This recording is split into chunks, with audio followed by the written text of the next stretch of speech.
सुना जा सके। ट्रंप के इस दावे के बाद इंडियन एक्सप्रेस में आज एक बड़ी रिपोर्ट छपी है कि यह रकम भारत को नहीं बांग्लादेश को भेजी गई थी।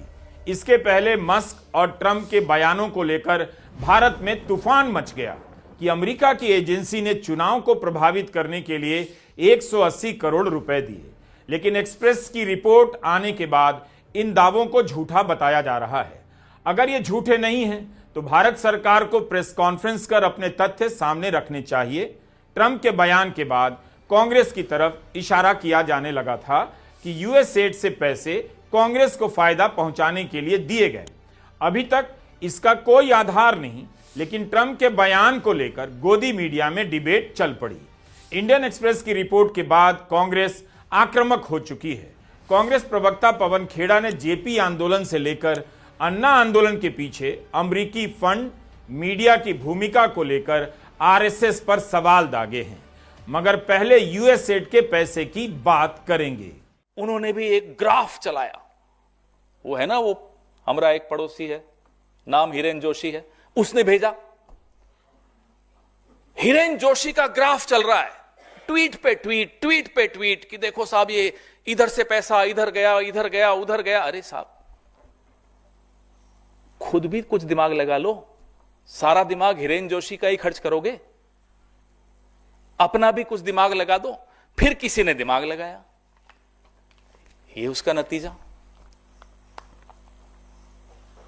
ये पैसा बांग्लादेश गया, ये 21 मिलियन डॉलर यूएसएड का बांग्लादेश के एनजीओस को गया।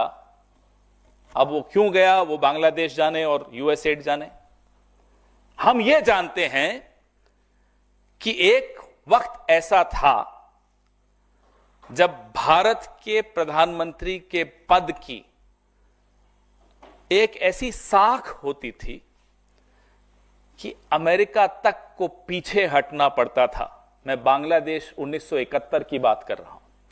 आज अमेरिका से 21 मिलियन डॉलर बांग्लादेश में आ गया, हमारे साहब विश्वगुरु बन के ढपली बजा रहे। कुछ पता नहीं। बांग्लादेश में अगर अस्थिरता आती है तो उसका क्या प्रभाव भारत पे नहीं पड़ता? भारी प्रभाव भारत पर पड़ता है। अरे भारत पर तो पड़ता है, आपके अपने दोस्त अडानी पर भी पड़ता है। फिर भी आपने 21 मिलियन आ गया और आपको पता नहीं चला।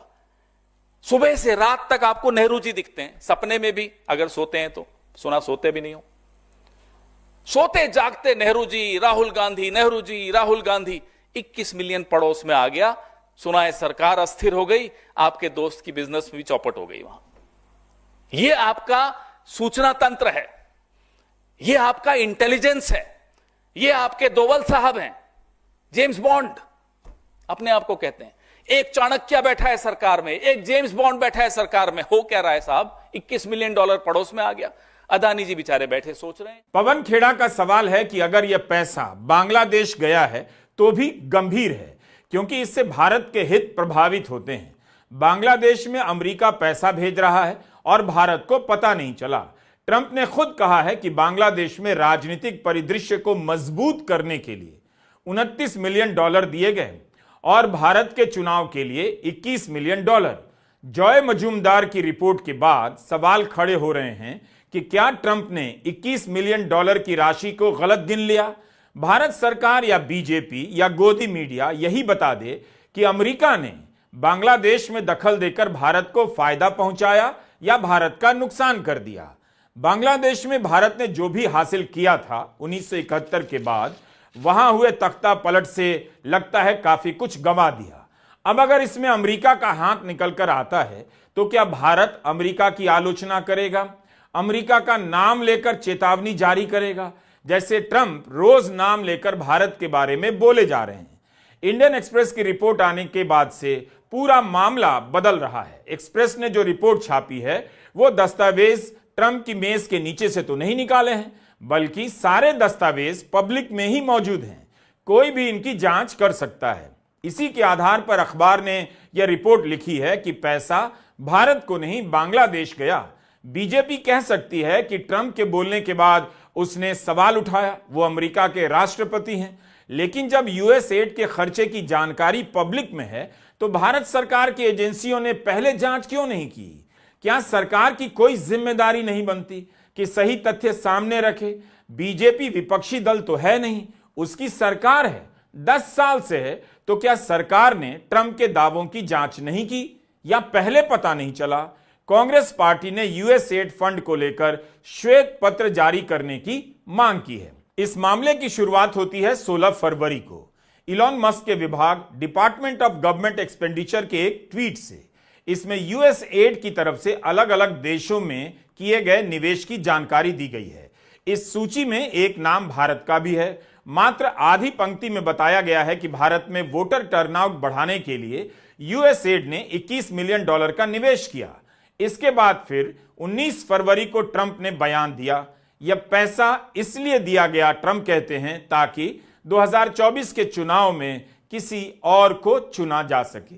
And $21 million for voter turnout in India. What do we need to spend $21 million for voter turnout in India?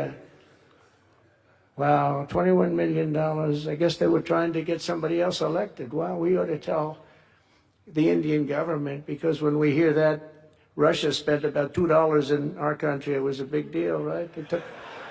They took some internet ads for $2,000. This is a total breakthrough. $21 million for India elections. तो 16 से 20 फरवरी के बीच प्रधानमंत्री नरेंद्र मोदी की आर्थिक सलाहकार परिषद के सदस्य संजीव सान्याल, पूर्व केंद्रीय मंत्री और बीजेपी के सांसद रविशंकर प्रसाद, बीजेपी के आईटी सेल के प्रमुख अमित मालवीय ने बयानों की झड़ी लगा दी कि भारत के आंतरिक मामलों में दखल दिया जा रहा है और इसमें कौन शामिल है पता लगाना चाहिए। 16 फरवरी को इलॉन मस्क का ट्वीट आते ही संजीव सान्याल 17 से 19 फरवरी के बीच CNN न्यूज 18, टाइम्स नाउ और रिपब्लिक टीवी को एक्सक्लूसिव और सुपर एक्सक्लूसिव इंटरव्यू देते हैं।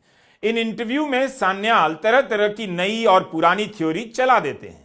कहते हैं कि भारत को लेकर तरह तरह की रैंकिंग भी इसी तरह की साजिश का हिस्सा है, मगर यह नहीं बताते कि जो भी रैंकिंग आती है उसमें केवल भारत की ही स्थिति नीचे नहीं गिरती, दूसरे देशों की रैंकिंग भी ऊपर नीचे होती रहती है। और जब भारत की रैंकिंग ऊपर होती है तब यही सरकार अपने सीने पर लगाकर दिखाती है, शान से बताती है। संजीव सान्याल मामूली व्यक्ति नहीं है, प्रधानमंत्री की आर्थिक सलाहकार परिषद के सदस्य हैं। एक तरह से पीएमओ का ही व्यापक हिस्सा हो जाते हैं। वे विपक्ष के प्रवक्ता नहीं हैं। उन्हें सरकार से पूछना चाहिए कि आप कैसी सरकार हैं कि पता ही नहीं चला कि अमेरिका आपके आंतरिक मामलों में हस्तक्षेप कर रहा है। संजीव सान्याल को पीएमओ से भी पूछना चाहिए कि पीएमओ को क्यों नहीं पता चला कि भारत के चुनाव में अमेरिका दखल दे रहा है। पीएमओ को ट्रंप से पता चलता है सरकार की एजेंसियां क्या कर रही थीं। पीएमओ ने मस्क के ट्वीट के बाद अमेरिका से क्या इसकी कोई जानकारी मांगी है? यही नहीं, 16 फरवरी के मस्क के ट्वीट के बाद से लेकर आज तक मोदी सरकार नहीं बता पा रही कि पैसा अगर दिया गया था, अगर इंडियन एक्सप्रेस की रिपोर्ट गलत है तो किसे दिया गया था। सरकार क्यों नहीं बता पा रही है अभी तक। संजीव सान्याल किससे सवाल कर रहे हैं? पहले तो अपनी सरकार से कर लें कि कैसी सरकार है कि जो देश उसे अस्थिर करने के लिए पैसे दे रहा है वही उसे बता भी रहा है। विदेशी चंदा तो FCRA के तहत आता है और यह महकमा गृह मंत्रालय के अंतर्गत है। उस हिसाब से यह गृह मंत्रालय की भी नाकामी है। कांग्रेस का कहना है कि किसी एजेंसी से पैसा लेना गलत नहीं है। दुनिया भर में यह स्थापित और मान्य प्रक्रिया है, हर देश लेते हैं। सवाल है कि क्या उस पैसे का गलत इस्तेमाल हुआ है। पवन खेड़ा ने प्रधानमंत्री मोदी की एक तस्वीर दिखाई पुरानी और कहा कि ऐसे तो उनकी इन यात्राओं पर भी संदेह और सवाल खड़े किए जा सकते हैं। ये देखिए, मोदी साहब घूम रहे हैं विदेशों में। ये किसके पैसे से स्टेट डिपार्टमेंट में गए थे? ये अमेरिका ने पैसा दिया था। क्या ये एजेंट हैं? क्या ये उस वक्त से ट्रेनिंग लेने गए थे कि कैसे मनमोहन सिंह जी की सरकार को अस्थिर करना है, कांग्रेस की सरकार को अस्थिर करना है? ये आपको सामने फोटोएं दिख रही हैं, देखिए लगातार। ये नौजवान हैं मोदी जी, देखिए, तब 50 इंच थे, अब 56 इंच हो गए, देखिए। तो हम बार बार इनसे पूछना चाहते हैं कि आप ट्रंप साहब की धमकी सुनकर आ गए। उन्होंने कहा कि हम ब्रिक्स खत्म कर देंगे, मुस्कुरा रहे हैं साहब। उन्होंने कहा टैरिफ लगा देंगे भारत पर, मुस्कुरा रहे हैं साहब। ट्रांसलेटर दो थे, इसलिए कोई ये नहीं कह सकता कि उन्हें अंग्रेजी समझ में नहीं आ रही थी। दो ट्रांसलेटर थे, मुस्कुराइए मत, वो भी मुस्कुरा रहे थे, आप भी मुस्कुरा रहे हैं। जिन F-35 विमानों को खुद वहां के अदानी, अमेरिका के अदानी एलॉन मस्क बोल चुके हैं कि यह कबाड़ है, वही F-35 भारत पर थोपे जा रहे हैं और साहब मुस्कुरा रहे हैं। यह हुआ अमेरिका में, और हमें आकर कहते हैं कि हम यूएसएड से पैसा लेके इन्हें अस्थिर करते हैं। आप खुद जाकर अपनी सरकार को, अपने देश को अस्थिर कर आए हैं, उसका जवाब कौन देगा? 2024 के चुनाव की घोषणा के दिन तत्कालीन मुख्य चुनाव आयुक्त ने एक बात कही थी कि एनपीसीआई के जरिए निगरानी रखी जा रही है कि वॉलेट से पेमेंट की मांग में वृद्धि तो नहीं हो रही। अगर संदेह होगा तो हर दिन रिपोर्ट दी जाएगी। तो क्या बाहर से जो पैसा आ रहा होगा, चुनाव आयोग या वित्त मंत्रालय के तहत चलने वाली एजेंसियों को पता नहीं चला? क्या वे नजर नहीं रख रही थी? चुनाव आयोग को बताना चाहिए कि चुनाव से पहले बाहर से कितना पैसा आया और चुनाव के दौरान कितना पैसा आया। Banks would look at if there is a demand, spurt in demand of the cash in the chests. So, National NPCIL will look at if there is a spurt in demand for the payments from the wallets. Digital payment से तो पैसा नहीं जा रहा है। एक दो state में ऐसा भी देखने में आया था कि आप अपने वैलेट के थ्रू किसी को भी पैसे ट्रांसफर करते रहिए, 2,000, 1,000 रुपया। All that we will be looking at. Banks would be sending almost daily report of the suspicious transactions which they have. Trump ने जो कहा है, अगर वह सही है तो वह भारत सरकार की भी नाकामी है। ट्रंप भारत का मजाक उड़ाने लगे हैं। बीजेपी और उसके समर्थक कहीं से भी कुछ भी तर्क गढ़कर ले आ रहे हैं ताकि ट्रंप की आलोचना ना करनी पड़े, उसमें मुसीबत हो जाएगी। दुनिया के कई देशों में हथकड़ियों और बेड़ियों में बांधकर अपने नागरिकों को भेजने का विरोध किया गया। उनके राष्ट्र प्रमुखों ने बाकायदा ट्रंप का नाम लेकर विरोध किया। अमेरिका ने उनमें से कुछ की बात मान भी ली, लेकिन भारत के नागरिकों को बेड़ियों में, हथकड़ियों में भेजा गया। लेकिन दलीलें गढ़ी जा रही हैं कि कानून तोड़कर अगर आप दूसरे देश में जाएंगे तो वहां के हिसाब से कार्रवाई होगी। बात वापस भेजने की नहीं हो रही है, बात हो रही है अपमानजनक तरीके से वापस भेजने की। यह किस कानून का हिस्सा है कि आप सिख धर्म मानने वालों की पगड़ियां उतरवा लेंगे? कई जगह खबर छपी है कि अमेरिका ने बेड़ियों में बांधने से पहले भारत के सिख नागरिकों की पगड़ी उतरवा ली। यह तो सरासर उनका अपमान था। क्या इस पर भारत को ऐतराज नहीं करना चाहिए? क्या संजीव सान्याल ने अपने एक्सक्लूसिव और सुपर एक्सक्लूसिव इंटरव्यू में अमेरिका की इन बातों को लेकर सीधे सीधे निंदा की, अमेरिका को चेतावनी दी? जब मस्क बेड़ियों में बांधकर लोगों को भेजने का वीडियो ट्वीट करते हैं तो बीजेपी चुप रह जाती है। उसे दिखाई नहीं देता कि मस्क भारत की तरफ भी इशारा कर रहे हैं। लेकिन मस्क के एक दूसरे ट्वीट पर बीजेपी ने इतना विश्वास कर लिया कि वह भारत के विपक्ष पर ही संदेह करने लग गई। मोदी सरकार को यही पता नहीं है कि अमेरिका पैसा लगा रहा है, भारत को यही पता नहीं कि पैसा किसे दिया जा रहा है। लेकिन रविशंकर प्रसाद, गौरव भाटिया प्रेस कॉन्फ्रेंस पर प्रेस कॉन्फ्रेंस करने लग जाते हैं। अब यहां दो सवाल हैं। चुनाव से पहले आपको याद होगा लंबे समय तक कांग्रेस के खातों को जब्त कर दिया गया था, आयकर विभाग ने जब्त किया था। अगर पहले कांग्रेस के खाते में किसी तरह से पैसा आया होगा तो वह सरकार को पता चल जाना चाहिए था, और अगर बाद में आया होगा तब भी पता चल जाना चाहिए था। गौरव भाटिया कहते हैं कि चुनावों के दौरान प्रधानमंत्री मोदी ने कहा था कि विदेशी शक्तियां भारत के चुनावों में हस्तक्षेप कर रही हैं, करना चाहती हैं। लेकिन क्या यह उनका बयान काफी है? क्या प्रधानमंत्री नरेंद्र मोदी को उस वक्त पता चल गया था कि अमेरिका की एजेंसी यूएसएड ने $21 मिलियन दिए हैं? अगर पता चल गया था तब प्रधानमंत्री ने चुनावों में अमेरिका का नाम क्यों नहीं लिया? चुनावों के बाद अमेरिका के राष्ट्रपति से कई बार मिले, तब उन्होंने बाइडेन से भी मुलाकात की और ट्रंप से भी मुलाकात की। इन दोनों मुलाकात में क्या उन्होंने इस बात की शिकायत की जिस तरह से अमेरिका के राष्ट्रपति ट्रंप नाम लेकर भारत के बारे में टैरिफ को लेकर अनाप शनाप बोले जा रहे हैं। अब थोड़ा पीछे चलते हैं। लोकसभा के चुनाव से पहले भी आदरणीय प्रधानमंत्री श्री नरेंद्र मोदी जी ने तमाम देश प्रेमी पत्रकारों ने, कई संगठनों ने यह बात उठाई और बड़ी जिम्मेदारी से उठाई कि ये विदेशी शक्तियां जो हैं ये भारत की चुनावी प्रक्रिया में हस्तक्षेप करती हैं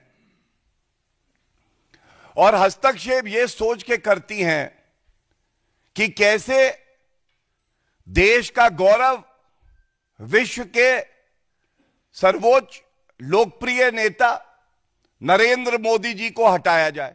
इस बात पर जरा गौर से सोचिएगा, यूएसएड क्या है? अमेरिका की एजेंसी है। अगर यह एजेंसी भारत के चुनाव को प्रभावित करने के लिए पैसे देती है तो इसका मतलब यही हुआ कि अमेरिका भी इस खेल में शामिल है। अब ऐसा तो हो नहीं सकता कि यूएसएड अपने आप में कोई स्वतंत्र देश हो, उसका कोई भी काम अमेरिका का ही काम माना जाएगा। तो क्या इस बात को लेकर विदेश मंत्रालय ने, प्रधानमंत्री कार्यालय ने और बीजेपी ने अमेरिका की आलोचना की है? अमेरिका को कोई चेतावनी जारी की गई है कि भारत के आंतरिक मामलों से दूर रहिए? भारत के नेता पाकिस्तान के साथ ऐसा नहीं करते, सीमा पार के आतंकवाद को पाकिस्तान से ही जोड़ते हैं। यूएसएड को अमेरिका से क्यों नहीं जोड़ा जा रहा है? बहुत चालाकी से पूरी बहस से अमेरिका को छोड़ दिया गया है। जिसे खलनायक बनाना चाहिए उसका नाम नहीं लिया जा रहा और केवल यूएसएड को टारगेट किया जा रहा है। अगर यूएसएड ने यह अपराध किया है तो यह अपराध अमेरिका ने किया है। जब कांग्रेस ने सवाल उठाया कि भारत की एजेंसियां क्या कर रही थीं और विदेश मंत्रालय ने 21 मिलियन डॉलर को लेकर अमेरिका से सवाल क्यों नहीं किया, तब विदेश मंत्रालय के प्रवक्ता रणधीर जायसवाल कहते हैं यह चिंता का विषय तो है, लेकिन इस स्तर पर सार्वजनिक बयान नहीं देंगे क्योंकि एजेंसियां अभी इस मामले को देख रही हैं। अमेरिकी सरकार की तरफ से, उनके एडमिनिस्ट्रेशन की तरफ से यह खुलासा किया गया है कि कुछ यूएसएड की एक्टिविटीज और फंडिंग के बारे में ये जो खुलासा किया गया है ये कंसर्निंग है, ट्रबलिंग है और इसको लेके काफी सारी चिंताएं हैं फॉरेन इंटरफेरेंस को लेके भारत के अपने अंदरूनी मामले में। हमारे यहाँ जो एजेंसीज हैं, डिपार्टमेंट्स हैं जो इस मामले में काम करते हैं, कार्यरत हैं, वो इस मुद्दे पर और छानबीन कर रहे हैं और काम कर रहे हैं और इस वक्त, इस समय इस मुद्दे पे कोई भी पब्लिक कमेंट या घोषणा करना मेरे समझ से समयोचित नहीं होगा। विदेश मंत्रालय के पास भी ठोस जवाब नहीं है, यही कि उसे चिंता है और एजेंसियां जांच कर रही हैं। लेकिन बीजेपी इस तरह से आरोप लगा रही है जैसे उसे सब पता है। तो बीजेपी के पास अगर जांच पूरी हो गई है, वही विदेश मंत्रालय का काम पूरा कर दे। इंडियन एक्सप्रेस के जॉय मजूमदार ने यूएसएड फंड की जांच कर बताया है कि यह फंड भारत को नहीं, बांग्लादेश को भेजा गया था। 19 फरवरी को ट्रंप ने मायामी में बयान दिया कि हमें भारत में 21 मिलियन डॉलर लगाने की क्या जरूरत है। मुझे लगता है वो किसी और के चुनाव की कोशिश कर रहे थे। जॉय मजूमदार लिखते हैं कि यह मुमकिन है कि सभी जल्दबाजी में नतीजे पर पहुंच गए होंगे। वे लिखते हैं कि आधिकारिक आंकड़ों की जांच करके यह पता चला कि 21 मिलियन डॉलर की राशि 2022 में बांग्लादेश के लिए आवंटित की गई थी, न कि भारत के लिए। इसमें से 13.4 मिलियन डॉलर की राशि पहले ही आवंटित की जा चुकी है। बांग्लादेश में जनवरी 2024 में चुनाव हुआ था। ऐसा अनुमान है कि चुनाव से पहले यह राशि बांग्लादेशी छात्रों के बीच बांटी गई ताकि उनका पॉलिटिकल एंड सिविक एंगेजमेंट बढ़ाया जा सके। जॉय मजूमदार लिखते हैं कि इससे उन चुनावों की निष्पक्षता पर सवाल खड़े होते हैं। चुनाव के मात्र 7 महीने के बाद शेख हसीना को देश छोड़कर जाना पड़ता है। इंडियन एक्सप्रेस की इस रिपोर्ट को लेकर हंगामा मचा हुआ है। कहा जा रहा है कि मस्क और ट्रंप ने झूठ बोला तो बीजेपी के नेताओं ने, सरकार से जुड़े लोगों ने इस झूठ में 10-5 और झूठ जोड़कर आगे बढ़ाना शुरू कर दिया। कांग्रेस महासचिव जयराम रमेश ने कहा है कि झूठ सबसे पहले वॉशिंगटन में बोला गया, फिर झूठ को भाजपा की झूठ सेना द्वारा बढ़ा चढ़ाकर पेश किया गया, गोदी मीडिया पर बहस के लिए झूठ गढ़ा गया, अब झूठ का पूरी तरह से पर्दाफाश हो गया। क्या झूठे लोग माफी मांगेंगे? इस पर कोई बात नहीं कर रहा कि किस तरह मतदाता सूची में नामों को जोड़ने के गंभीर आरोप लगे हैं, उसकी चिंता नहीं है। लेकिन यूएसएड के पैसे को लेकर देशभक्त बना जा रहा है। इंडियन एक्सप्रेस की रिपोर्ट आने और हमारे वीडियो अपलोड करने तक भारत सरकार की तरफ से एक्सप्रेस की रिपोर्ट का खंडन नहीं किया गया था।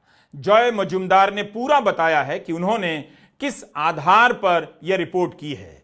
लिखते हैं कि इस पूरे मामले की जड़ में 2 अनुदान हैं जो यूएसएड ने consortium for elections and political process strengthening के माध्यम से बांटा गया है। इस एजेंसी को संक्षेप में CEPPS कहा जाता है, जो लोकतंत्र, मानवाधिकार और गवर्नेंस के क्षेत्र में काम करता है। CEPPS को यूएसएड फंड देती है। जॉय मजुमदार यूरोप के एक देश मोल्डोवा को दी गई सहायता राशि का हवाला देते हुए दिखाते हैं कि हर लेन देन की एक पहचान संख्या होती है। भारत के मामले में इस तरह की कोई आईडी नहीं मिलती।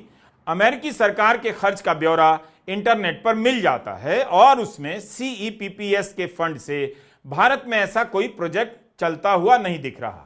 यूएसएड द्वारा CEPPS को वोटिंग के लिए $21 मिलियन की राशि सिर्फ बांग्लादेश के लिए दी गई है।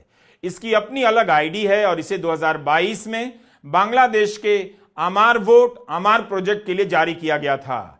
जॉय दिखाते हैं कि ढाका में यूएसएड के एक बांग्लादेशी सलाहकार ने लिंक्डइन पर इसकी पुष्टि करते हुए एक पोस्ट किया था। तो क्या भारत सरकार खुद से यह सब पता नहीं लगा सकती थी जितना एक्सप्रेस के जॉय मजुमदार ने खोजा है? अब मीडिया सरकार से सवाल नहीं करता कि आप कैसी सरकार हैं कि आपको पता नहीं और अमेरिका भारत के चुनाव में पैसे लगा रहा था।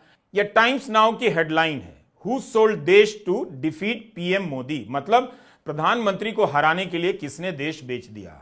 रिपब्लिक टीवी के डिबेट में हेडलाइन लगाई जाती है, how USAID deep state funded sellouts in India.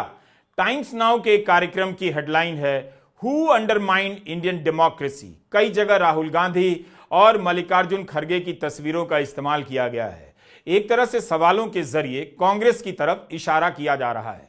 Pawan Khera ने नेहरू के समय गौ रक्षा आंदोलन, इंदिरा गांधी के समय JP आंदोलन और मनमोहन सिंह के समय अन्ना आंदोलन की 3 मिसालें दी और कहा कि संघ ने अमेरिका के फंड का इस्तेमाल किया कांग्रेस की सरकार को अस्थिर करने के लिए। अब इस इतिहास पर भी बात होनी चाहिए।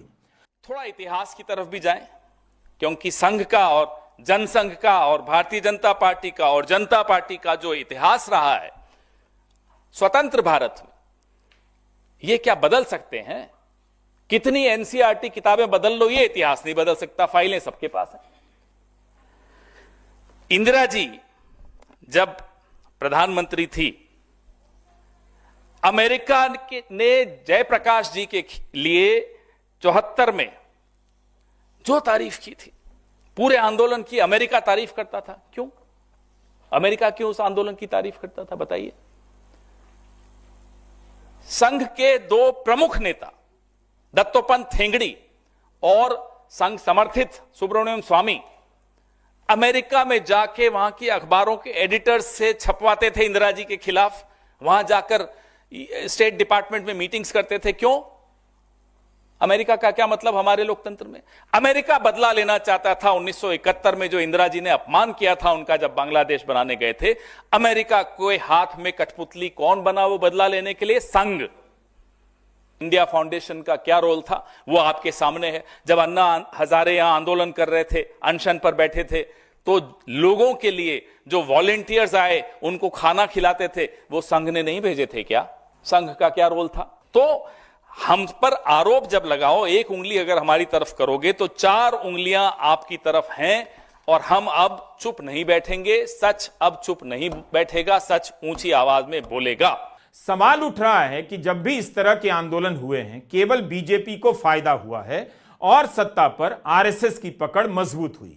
21 फरवरी के इंडियन एक्सप्रेस में यह खबर छपी है कि यूएसएड ने भारत को पैसा नहीं दिया, लेकिन उसी दिन उपराष्ट्रपति बयान भी दे रहे हैं कि हमें भारत को शिखर पर पहुंचाना है और ऐसी ताकतों का पता लगाना है। हाल में जो रेवोल्यूशन हुआ है, मैं तो दंग रह गया। what has been revealed by President of the United States with full sense of responsibility. The democratic process of this country was so to be moderated, manipulated, to dent purity of our electoral system. I am sure it emanates from a person in authority. Because one thing is right, because that is factual. Amount was given. Amount is not small. Chanakya नीति को अपनाना चाहिए, इसकी जड़ में जाना चाहिए, जड़ से नष्ट करना चाहिए, पता लगाना चाहिए वो कौन लोग हैं जिन्होंने इस प्रकार के आक्रमण को स्वीकार किया, हमारे प्रजातांत्रिक मूल्यों के ऊपर इतना बड़ा कुठाराघात किया। उन ताकतों पर प्रतिघात करना हमारा राष्ट्र धर्म है। उनको बेनकाब करना होगा। यूएसएड और उसकी भूमिका पर अलग से बात होनी चाहिए, हो सकती है। दुनिया भर के लोकतंत्र में अमेरिका ने क्या किया है, अगर सरकार हिम्मत दिखाए और इस पर बात करे तो अच्छा होता। सरकार की तरफ से अमेरिका की भूमिका को लेकर बहस चलाई जानी चाहिए। आखिर विश्वगुरु बनने का क्या फायदा? ग्लोबल क्लास में ग्लोबल इशू पर ही बात होनी चाहिए। लेकिन यह ध्यान रखिए कि इस एजेंसी से भारत सरकार के मंत्री भी करार करते रहे हैं, सरकारी मंत्रालय भी पैसे लेते हैं। कई मंत्रियों के नाम और तस्वीरें ट्विटर पर जारी की जा रही हैं। 5 जनवरी 2024 को पीयूष गोयल ने ट्वीट कर जानकारी दी कि भारतीय रेलवे कार्बन उत्सर्जन में 2030 तक नेट जीरो हासिल कर सके, उसके लिए भारत सरकार ने यूएसएड के साथ एक करार किया है। 2022 में एस जयशंकर ने यूएसएड की अधिकारी समंथा पार से मुलाकात की। इसकी तस्वीर उनके ट्विटर हैंडल पर मौजूद है। कांग्रेस नेता प्रियांक खड़गे